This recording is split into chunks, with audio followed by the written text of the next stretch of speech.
Buenos dias, humanos! Tudo bem com você? Como é que foi a sua noite? Boa tarde, se você não... Boa tarde se você já almoçou. Bom dia se você ainda não almoçou, ou tudo ao contrário, se não for bem isso, porque hoje a gente vai falar de informação. Como é que tá essa pandemia, Raquel? Não tá fácil para ninguém. E hoje nós vamos falar de divulgação científica. Divulgação científica de qualidade. A dificuldade que nós temos de enfrentar essa pandemia. Já escrever isso aqui, ó. Já de falar de divulgação ou ciência em tempos de pandemia.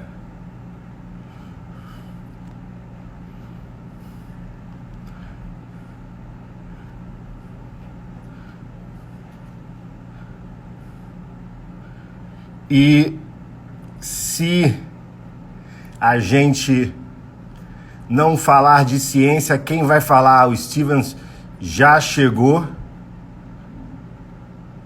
Deixa eu só fixar o comentário aqui, Stevens.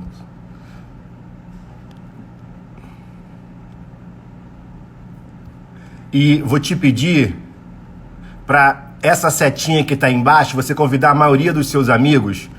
Faz isso também, Bit. Tem uma setinha embaixo. Convida aí o seu público para a gente fazer uma conversa das mais interessantes.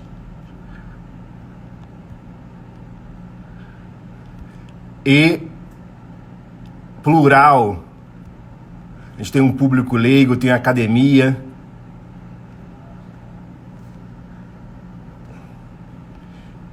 É uma honra receber você, receber o Stevens aqui.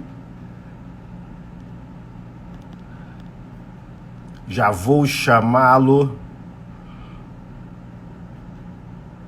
Pronto.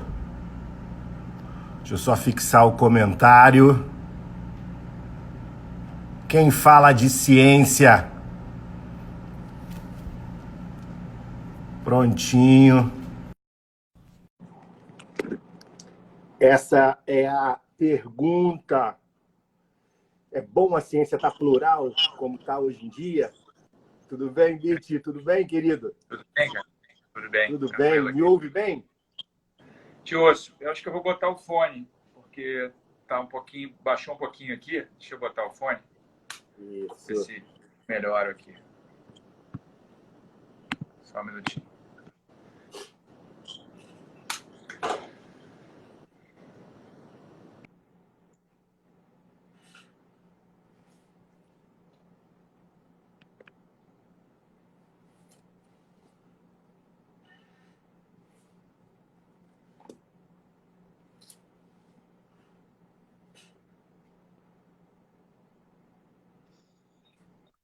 Melhorou, prontinho. Também te ouço muito bem. Stevens, não sei se é a minha internet ou é a sua. Oi, tá me ouvindo? Tá parando. Tô te ouvindo bem. Às vezes dá uma parada aqui na minha internet, não sei se é a minha ou a sua. A minha não tá congelando para você ou tá? Não, deve ser a minha. Tô com um problema nesse celular que ele não tá pegando bem o 3G, mas vamos. Ah, então não tem importância. A gente vai falar de ciência hoje, vamos avançar.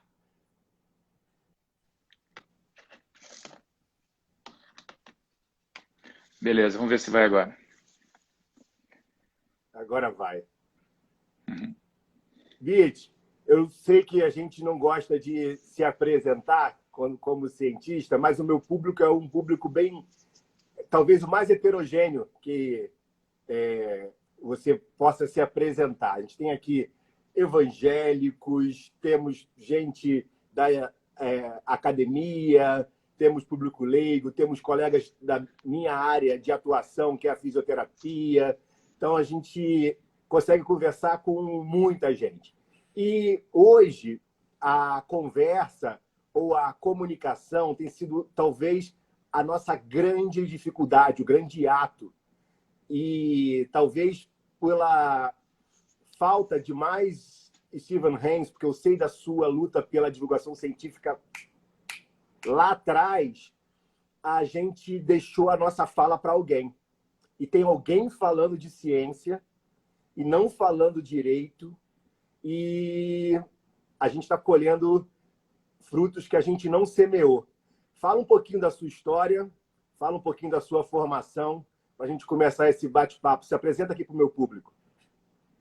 Beleza, Renato. Obrigado aí pelo convite. Falar da história é esquisito, né? Que você se sente cada vez mais velho, mas vamos lá. Eu sou biólogo formado pela UFRJ, fiz também a minha especialização lá, pós-graduação, na UFRJ, né, orientado pelo Rafael Linden. Depois eu fui para o exterior, fiz um pós-doc, depois fiquei trabalhando numa instituição de pesquisa na Califórnia e voltei para cá. Tenho como interesse principal de pesquisa, né, estudar o cérebro humano, que é certamente uma das grandes questões, né, da humanidade, entender como é que funciona o cérebro, né, o que acontece dentro da cabeça da gente para que a gente tenha pensamento, tenha consciência, né, sinta as coisas e se movimente. E acabei, a partir de técnicas, né, baseadas em biologia celular, baseadas no estudo do neurônio, no estudo das outras células que formam o cérebro, construindo a minha carreira. Então, basicamente isso. É claro que boa parte do meu interesse pela ciência veio de acompanhar a divulgação científica, né? A divulgação científica que acontecia sábado de manhã com o Globo Ciência, né? Assistindo o Carl Sagan, tendo acesso a revistas como Ciência Hoje e super interessante, e acompanhando a trajetória de pessoas no Brasil que também criaram, né, essa área de neurociência, como é o caso do Roberto Lente, né? Então, eu vejo minha formação muito em cima disso, né? Em cima da oportunidade que eu tive, do privilégio que eu tive de poder ter acesso a revistas científicas, a conhecer pessoas que já percebiam isso muito antes da gente, da importância da comunicação científica, de você conversar com o público mais amplo, né? De tentar sair um pouquinho desse nosso pedestal, dessa coisa um pouco hierárquica, aquela coisa meio Roberto da Mata, né? Com quem que você está falando. E isso acabou sendo muito importante para mim. É claro que dentro também dessa minha trajetória vem muito da liberdade que eu tive dentro de casa para escolher a profissão que eu quisesse, sempre a força dos meus pais, e também eu ter sido criado ali entre Tijuca e Vila Isabel, que eu acho que é um molho bem legal também para a tua formação e para a tua identidade cultural e percepção de mundo, né? A ciência, talvez na sua história, e você falou aí o Roberto da Mata, a gente vai um pouquinho para a filosofia, a coisa da diva, venha a mim, venha desfrutar da minha beleza, a medicina, a própria fisioterapia tem um pouco disso, né, do jaleco branco, dessa representatividade do saber. E esses dias eu ouvi que essa pandemia está sendo conduzida com achismo, com pitada de ciência, com bastante menosprezo aos esforços que a ciência está desenvolvendo. E o quanto de autocrítica a gente pode fazer, Stevens, a gente está colhendo essa pancada aí? Eu acho que a autocrítica ela é sempre construtiva, né? A gente tem que olhar, né, ao longo de vários anos esse descolamento que a gente teve enquanto academia, né, enquanto uma instituição meio que estanque da realidade, né, muito por essa questão hierárquica que eu falei, mas eu acho que no momento atual, eu acho que, independente da autocrítica, a gente está numa situação que é de conflito, né, uma situação em que você tem uma estratégia claramente anti-ciência. Então, acho que agora é a hora da gente juntar quem entende, né, a importância da ciência, a importância do consenso científico para a gente avançar. Então, claro, a gente pode se culpar pela situação que a gente está vivendo, mas eu acho que ela é muito mais complexa do que simplesmente o que a gente fez de errado, né? Porque eu acho que isso vem sendo percebido antes mesmo, inclusive, do atual governo, né? Já havia movimentos nessa direção de você aproximar mais a pesquisa do cotidiano, né? Isso se mostrou em várias situações, mas ao mesmo tempo surgiam também outros movimentos anti-vacina, né? E que estavam acontecendo independente do momento, do grande Atual. ápice, que é o que está vivendo, o que a gente está vivendo atualmente. Então, há, obviamente, essa necessidade de autocrítica, mas eu acho que ela vai acabar ganhando muito mais tração agora pela necessidade óbvia de lutar, né?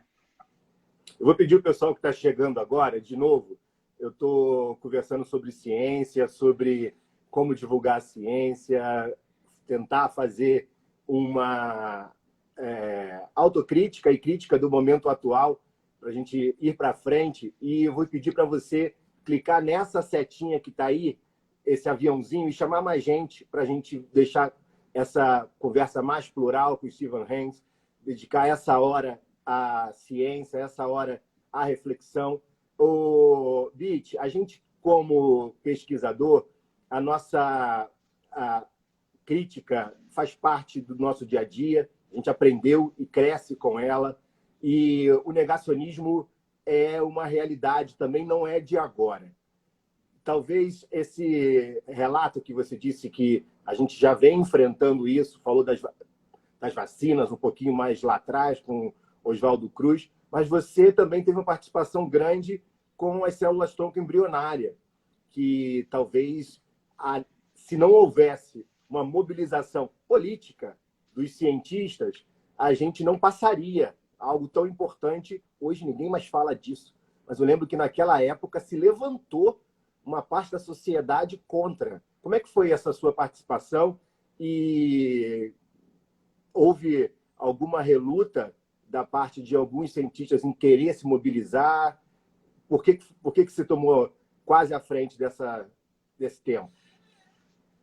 Saudade daquele tempo, né, Renato, em que a gente estava discutindo ciência no Supremo Tribunal Federal.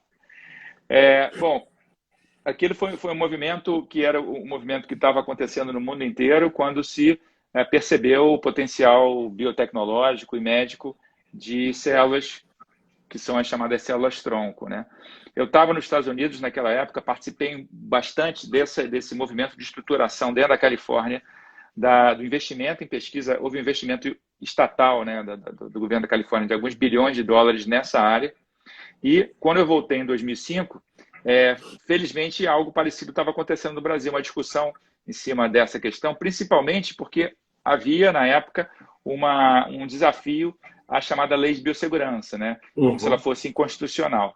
E aí por isso que eu acabei entrando nessa história. Então ali você já tinha uma semente dessa polarização, uma semente desse negacionismo, e foi um momento muito interessante. Eu lembro com o Aires Brito, né, com o pessoal todo lá do Supremo, de se discutir isso. E felizmente houve uma visão e uma percepção da importância de se avançar dos estudos com células embrionárias naquela época. Hoje em dia, até a gente usa praticamente nenhuma célula embrionária, a gente usa células reprogramadas, mas isso faz parte justamente dessa evolução, né? Só para deixar o pessoal aí entender o que eu estou falando, as células embrionárias são aquelas que vêm de embriões, né, que são óvulos fertilizados nos primeiros dias após a fertilização e que tem essa capacidade de dar origem a qualquer célula do corpo. As células reprogramadas são células que vieram a partir de uma tecnologia desenvolvida no Japão, em 2007, por um pesquisador chamado Shinya Yamanaka, que ganhou o prêmio Nobel em 2012. Então, é um período muito curto entre a descoberta e a premiação, que mostra o impacto dessa tecnologia, que permitiu que você tirasse, por exemplo, células da pele. A gente faz isso, inclusive, com urina. E essas células que são retiradas e reprogramadas, elas passam a se comportar como uma célula embrionária, só que ela não veio de um embrião. Elas vieram, na verdade, dessas células originais do corpo. E aí você tem a mesma plasticidade, a mesma maleabilidade dessas células para você criar diferentes tecidos. Isso é mais ou menos o que a gente faz, né? Então a gente começou, aprendeu com as embrionárias e hoje em dia usa as reprogramadas para produzir tecido cerebral e outras partes do corpo para seguir com as pesquisas, né? Mas foi um momento mágico ali de uma discussão e de uma percepção de país que estava evoluindo e trazendo questões da ciência, porque também é natural para a ciência que ela desafie e ela apresente novos limites éticos para a sociedade. Depois a sociedade que tem que incorporar aquilo que ela quiser. Se a gente for lembrar, por exemplo, transplante de órgão é algo extremamente nobre. Hoje em dia você a gente celebra o transplante de órgãos, mas quando isso começou, havia todo um debate ético, se era de fato ético você retirar um órgão de uma pessoa com o coração ainda batendo. E a gente fez um consenso social, não, isso aí, a gente mudou a própria definição de morte para morte cerebral, para poder então ter acesso aos órgãos ainda vivos de um corpo. Então é natural esse movimento, né? O que não pode acontecer, é o que está acontecendo agora, é que a ciência passou a ser uma área do conhecimento, né? Ou quase que uma forma de pensar o mundo que está sendo combatida por alguns grupos que são bastante ativos, principalmente nas redes sociais, né? E no governo também. Uhum. E essa nova forma, você falou que bom era aquele tempo que a gente estava discutindo com o governo. Era um governo de discussão, né? Era um diálogo. E hoje esse diálogo falta muito. Eu lembro da eleição do Trump, por acaso eu também estava nos Estados Unidos quando o Trump foi eleito, e eu lembro da tristeza que se abateu nos democratas, e uma autocrítica rápida que eles se fizeram foi da certeza da vitória e da ignorância do outro lado. Ou seja, eles achavam que o outro lado era ignorante e também achavam que o outro lado tinha uma intenção, o outro lado que votou, uma intenção de pejúrio, uma intenção de fazer o mal. Não estou dizendo que o governo não o tenha ou não tenha uma ideologia política contrária, mas quem o elege não tem. Eu vou falar aqui da dona de casa, do eleitor comum que está apoiando o governo, que é anti-ciência, mas ele não tem nenhuma opinião a favor nem contrária. Ele se beneficia da ciência, mas não sabe o que pensar nesse burburinho político. Eu queria que você falasse para essa dona de casa, que está lavando louça agora e ouvindo a gente, o que a ciência tem feito por ela, e talvez ela nem perceba que é a ciência que faz, Bit. Tá, a primeira coisa, é só fazer um comentário em relação ao que você estava dizendo do Trump. Tem muito também, isso eu acho que é uma autocrítica importante para a gente aqui, que é a questão dessa arrogância, né? Da gente tem uma certa arrogância de achar que a pessoa que votou, por exemplo, no próprio Bolsonaro, é uma pessoa que não consegue entender o mundo, né? Na verdade, a gente não é um momento disso agora, é um momento da gente justamente tentar identificar por que houve esse tipo de movimento por uma política de extrema-direita.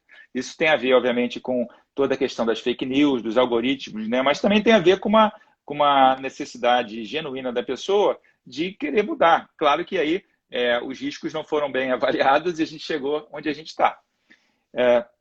Então, é só essa reflexão, porque foi natural, aconteceu nos Estados Unidos na época da eleição do Trump e aconteceu no Brasil, né?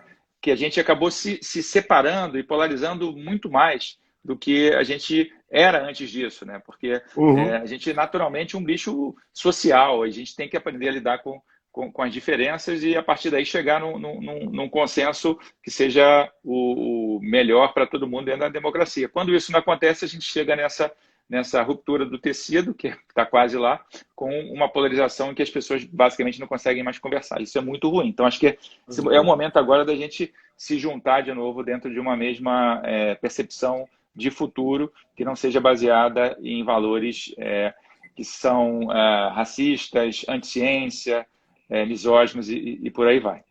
Bom, em relação à ciência, eu acho que a gente tem que lembrar, né, e ratificar de que ela está em tudo, né?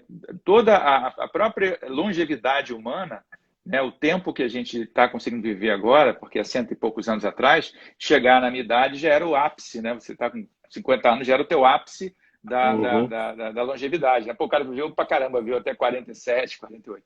Hoje em dia, a gente está chegando a 80 muito bem, né?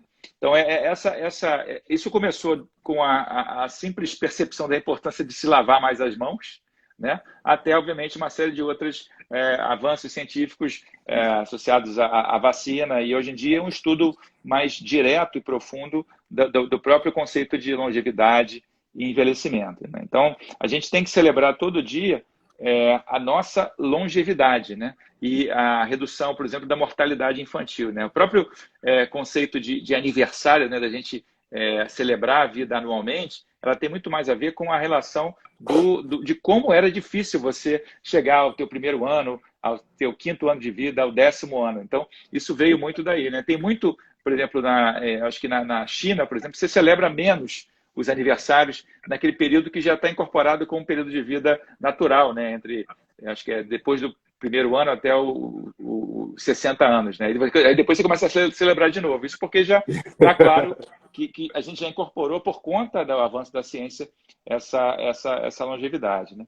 Então, enfim, a gente vê coisas maravilhosas todo dia acontecendo em virtude do avanço da ciência, em virtude da própria compreensão do mundo, né? Agora, por exemplo, vendo nessa questão da pandemia, né? Quando a gente se depara com uma situação tão grave, tão aguda e tão de risco para a humanidade, que tem justamente a ver com o vírus, e a gente olha para trás e percebe como, tenta entender, né? Pelo menos sair um pouco da questão aguda, mas entender a própria evolução da humanidade, a evolução do mundo e a associação dos vírus, a gente percebe, por exemplo, uma coisa fantástica, né?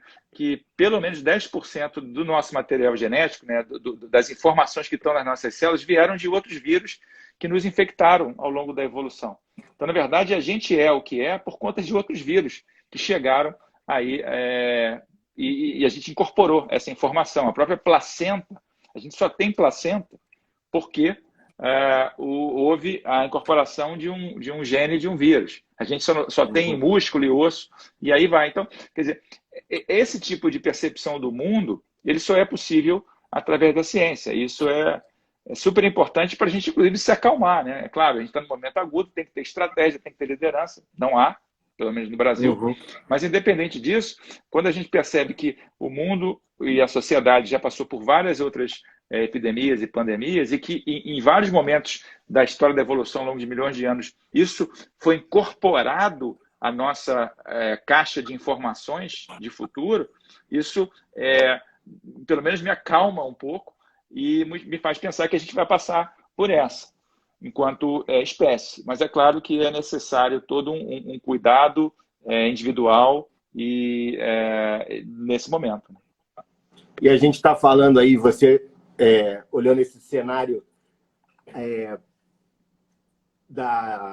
do que já aconteceu, nos faz a gente evitar erros no futuro e também tentar projetar esse futuro, né? Sem história, a gente não consegue entender como será esse futuro. Com esse quase romper de tecido social, não vamos tentar ser o profeta do caos, mas o que você projeta? Como é que você está vendo técnico, científico, o Brasil indo? Que caminho a gente está tomando, Bit? Técnico e científico.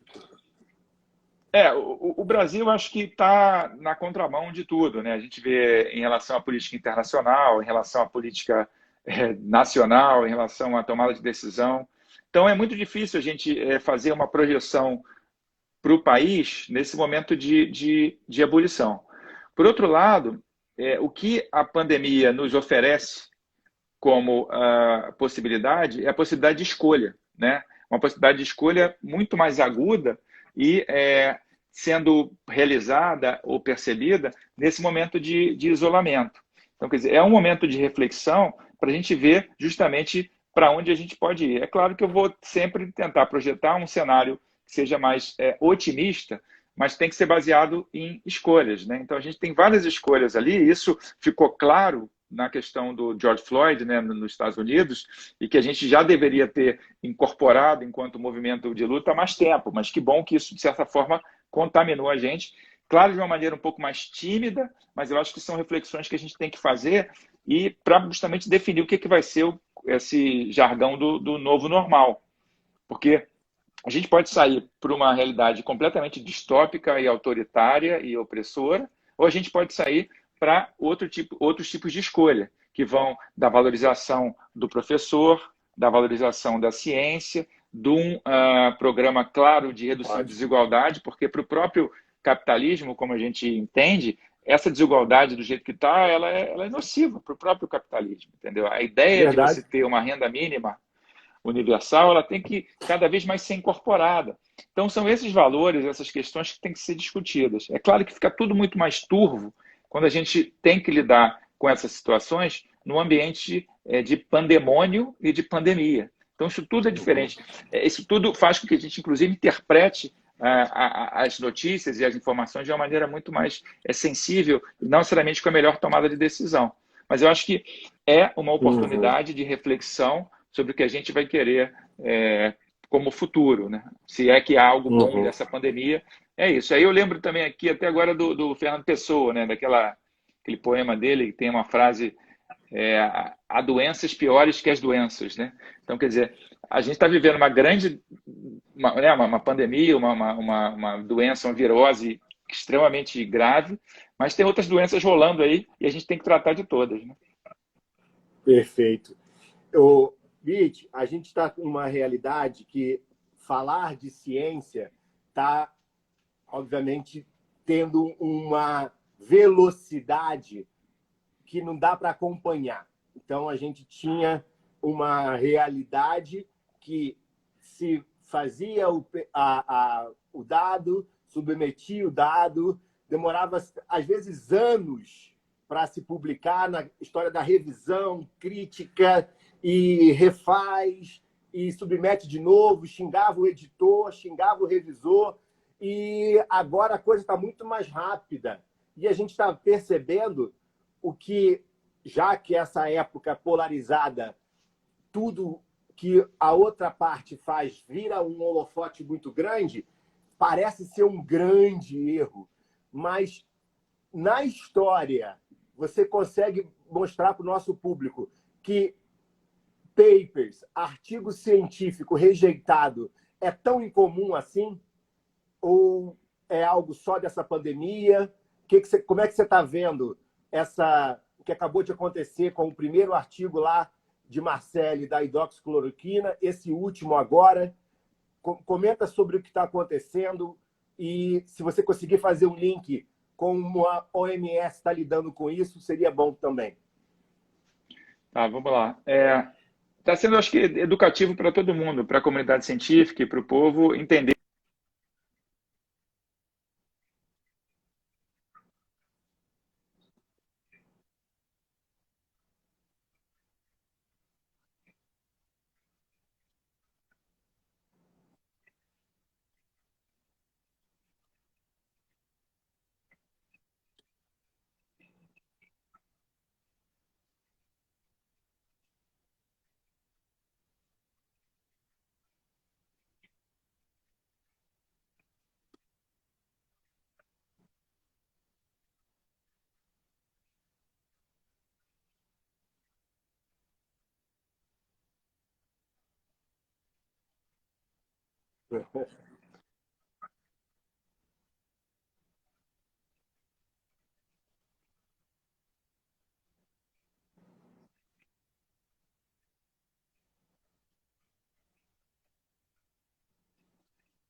Uhum.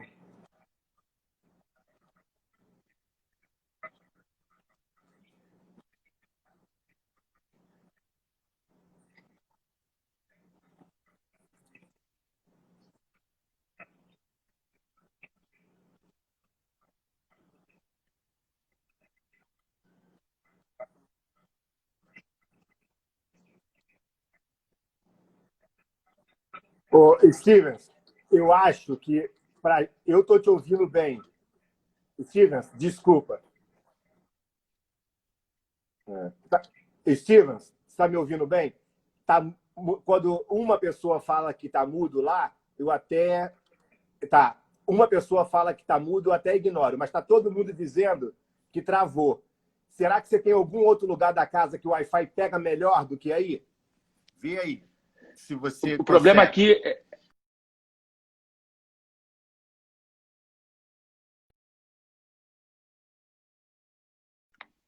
Vê se tem algum lugar da sua casa que pegue melhor. Tem? Do lado do deixa eu ver se Wi-Fi. é que o problema é que o meu celular não está pegando direito o Wi-Fi também.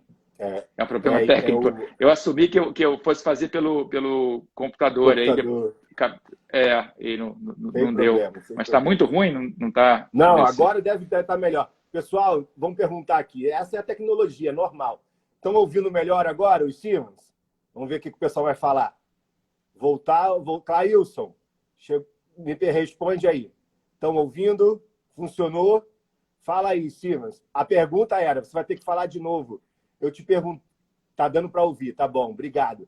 Eu estava te perguntando sobre a velocidade da publicação, que mudou muito, e depois para fazer uma conexão com como a OMS está lidando com isso. Você está falando que era um aprendizado geral.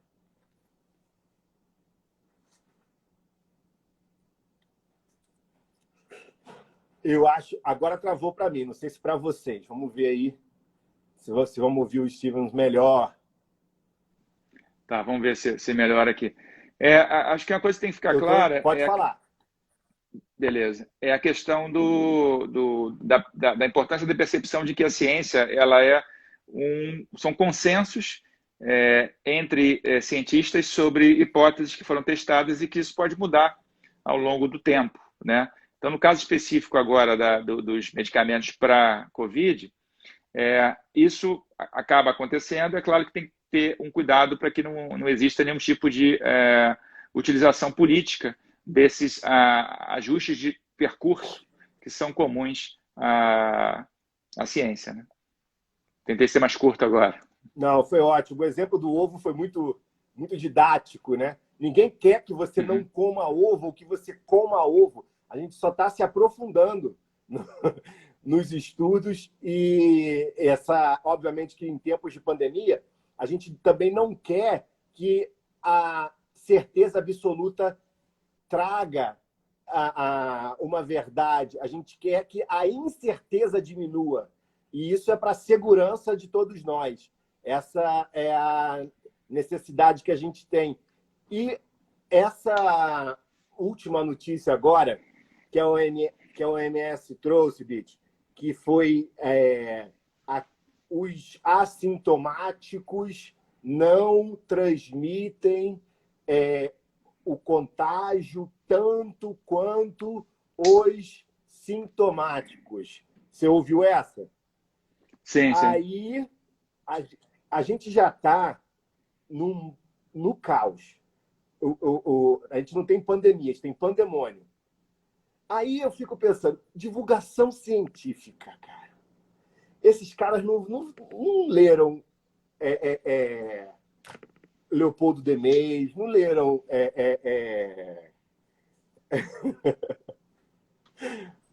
não viram o Globo News com o Steven Haynes, não viram o básico, porque é uma notícia tão crua, um headline tão cru para quem está no furacão, a gente está no furacão de informação, que é tão desnecessário. É bom para nós em congresso fechado daqui a um ano e falar assim, olha, naquela pandemia a gente viu que o assintomático transmitia 33% menos do que o sintomático, e esses dados não sei se eu estou exagerando, mas há notícias que são as verdades de um tempo, que se o número não está pronto, não tem que fazer um pré-paper, não tem que fazer um pré-dado.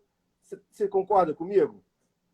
Eu concordo, mas eu acho que houve ali também a maneira, houve uma certa edição ali e uma interpretação muito focal de um ponto da conversa, né? Mas é claro que faltou ali ratificar, e pelo menos na edição do que foi para a imprensa, de que o que seria a diferença de um assintomático para um pré-sintomático, né? Na verdade, nenhuma. Se a pessoa está antes de ter os sintomas, ela é que nem um assintomático, só que ela vai ficar mais doente. Então, isso eu acho que acabou confundindo, mas da mesma forma a OMS tentou consertar e, ao mesmo tempo, a imprensa também foi nessa direção.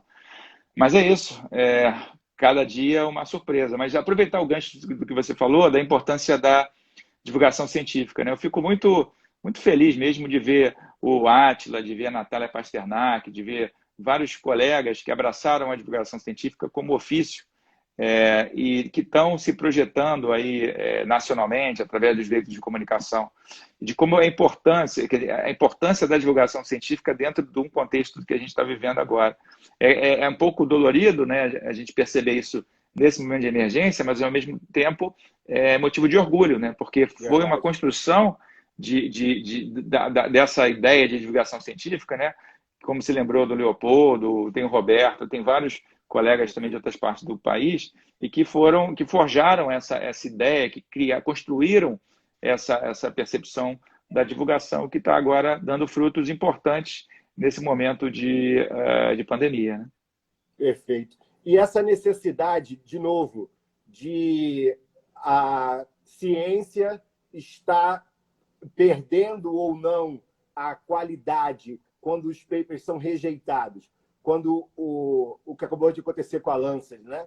A ciência vai lá, publica num artigo tão importante, a OMS toma uma decisão e o paper simplesmente é reavaliado em tempos tão corridos. Você fez uma fala, mas ela ficou perdida com a internet. Como é que está acontecendo isso? Já tinha visto isso acontecer com tanta rapidez, como está acontecendo nessa necessidade de uma resposta tão rápida para Covid? Não, primeiro, eu acho que isso ratifica que a ciência ela trabalha com o consenso. Né? Então, quer dizer, a gente ter a capacidade de consertar é muito melhor do que se não fizesse isso. Imagina, não, o que está colocado ali é uma informação estanque que não tem a capacidade de ser desafiada e ser questionada e ser eventualmente corrigida. Né? Então, isso mostra que a ciência, mais uma vez, ela não está ali para tratar de uma questão política A ou B. Ela está ali justamente de uma maneira muito transparente e tão transparente que ela pode ser corrigida. É óbvio que numa situação de pandemia isso é péssimo, mas isso faz parte do processo de construção de conhecimento, da metodologia científica e que faz parte da própria construção da história da ciência. Então, ruim, foi ruim, mas ao mesmo tempo ratifica que a ciência tem essa capacidade de se monitorar e de se corrigir quando for o caso. Né? É claro que todo o sistema de avaliação por pares está comprometido numa situação como essa. Né? Normalmente os artigos demoram meses para serem avaliados e aceitos. Então, por isso eu acho, inclusive, que o mecanismo, o modelo podia ser totalmente diferente. Eu acho que eu sou muito entusiasta da ideia dos pré-prints e de uma ideia em que você justamente tenha mais pessoas discutindo aquele artigo. E tão importante quanto discutir o artigo é validá-lo, né? E a gente entender as bases de dados que foram utilizadas, os experimentos que foram feitos e, eventualmente, quando possível, repeti-los. Né? É claro, tudo isso perde essa dinâmica própria num momento como esse da Covid. Né? Uhum. Você tem lido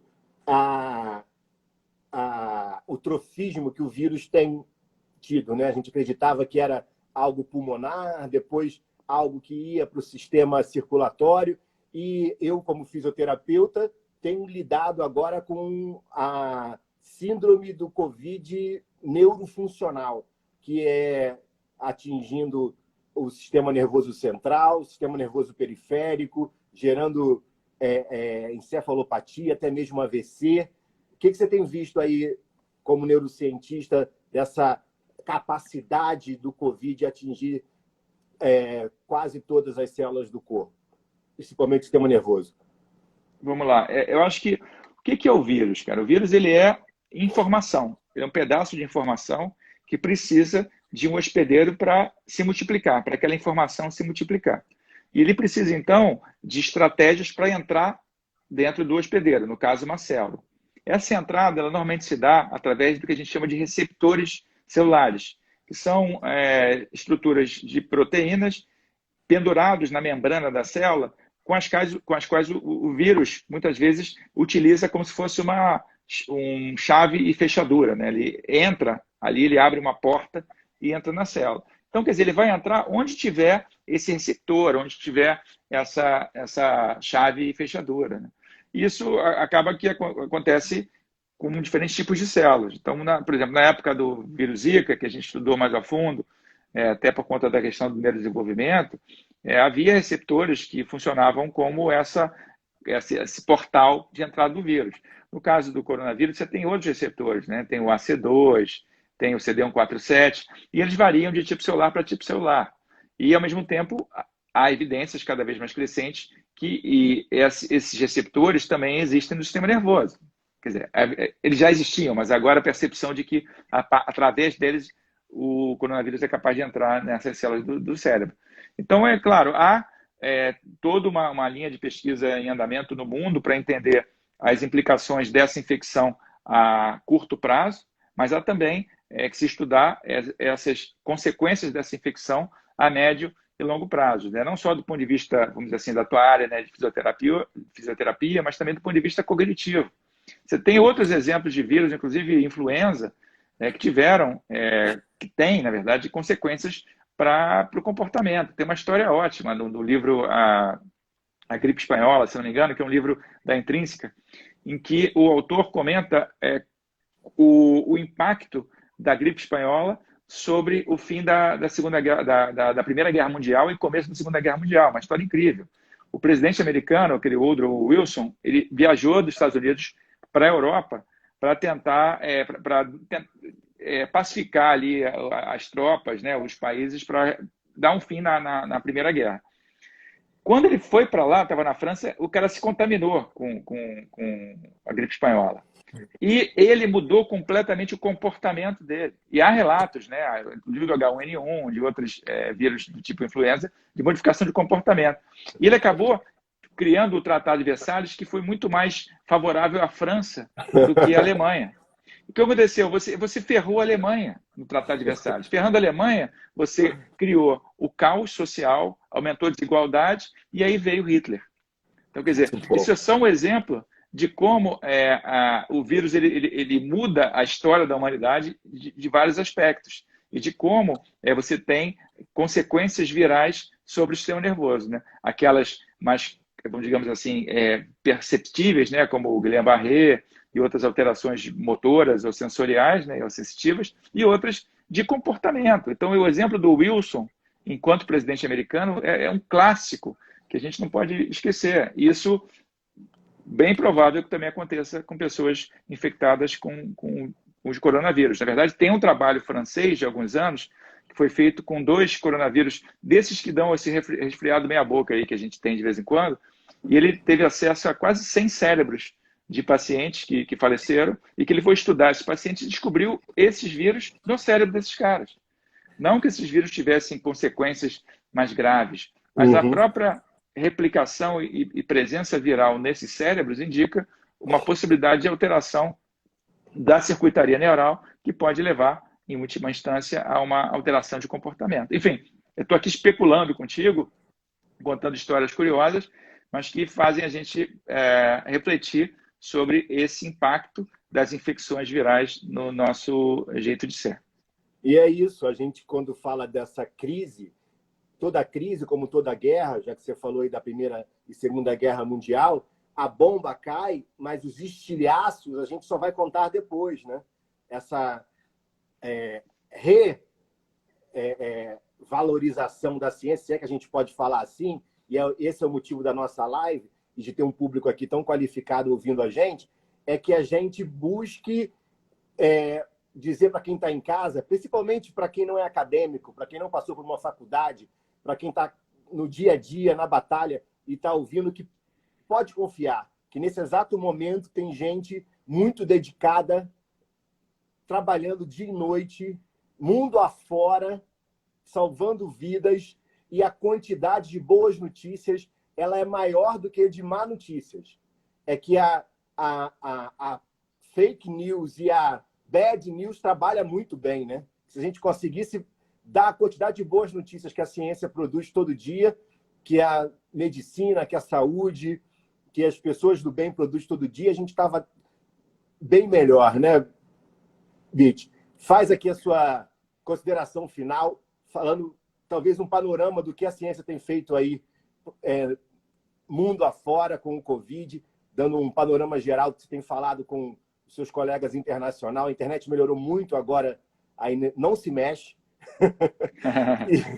e dá a sua despedida. Obrigado por essa hora de ciência raiz, de qualidade, e dá o seu recado final, como essa pandemia tem mudado a sua visão de ciência no Brasil e no mundo.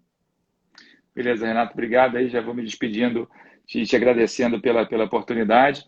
E eu acho que o que a gente talvez tenha que tirar daqui, desse momento em que a gente vai chegar no que todo mundo está chamando de novo normal, é a ideia de escolha, né? E uma dessas escolhas é justamente a possibilidade que a ciência dá para a gente de antecipar fatos e de se preparar para eles, né? Então, um exemplo básico, né? A gente teve as epidemias, né, de SARS e de MERS, e isso já tem mais de 10 anos, né? Então, havendo um constante investimento em ciência, a gente poderia estar numa vacina muito melhor. Na verdade, uma das vacinas que está aí rodando, né, onde os testes estão acontecendo, a vacina de Oxford, ela foi baseada e ela avançou um pouco mais rápido por conta justamente das pesquisas originais com os outros coronavírus. Então, quer dizer, a partir do momento em que você incorpora a ciência como algo importante no teu dia a dia, a gente consegue avançar. Então, o que está acontecendo agora não é a falta de ciência, mas foi uma falta de investimento prévio em ciência, eu estou falando do ponto de vista global, e uma falta de estratégia de planejamento. Então, por exemplo, na transição do governo Obama para o governo Trump, havia um dossiê com diferentes informações, importantes informações sobre planejamento para o caso de uma pandemia que já estava esperada. Isso foi completamente ignorado. A gente não tem no Brasil um conselho científico que seja associado ao governo. Então, quer dizer, é estratégia que falta, não é ciência. Perfeito, querido. Obrigado, beijo na esposa, beijo na família. Fica em paz, fica bem. Um abraço. Um abraço. Fica Beijo. com Deus. Valeu. Tchau, tchau. Esse foi o Bit. Com a gente. Que bom que você nos acompanhou. Fica em paz, você também. A ideia dessas lives é te trazer mais informação, ressignificar a sua mente. Não tem só má notícia. Não. A quantidade de boa notícia, ela é enorme. Tem muita gente produzindo coisa boa. E é a maioria da humanidade, senão a gente não chegaria até aqui. Se você chegou até aqui é porque muita gente pavimentou a vida para você chegar. Muita gente fez o bem. É que quem faz o mal propaga. Mas a ideia aqui é propagar coisa boa. Obrigado você que me acompanhou. Ingrid, Flávia, Paula, Físio Frazão, que legal que vocês estão aqui. Val, amanhã é Nivaldo Parisotto, o cara que pavimentou a minha vida. Se eu sou um doutor, se a Flávia Toledo é uma doutora, se a Ingrid é uma fisioterapeuta, é graças a Nivaldo Parisotto que um dia construiu a história da fisioterapia. E quem não é grato não consegue ter raiz, porque a gratidão, te aterriza. Então, amanhã, Nivaldo Parisotto, meio-dia, falando de laser, eletrotermofototerapia em pesquisa. Tá bom? Um abraço. Meio-dia. Nila, orei por você, hein? Beijo grande. Tchau.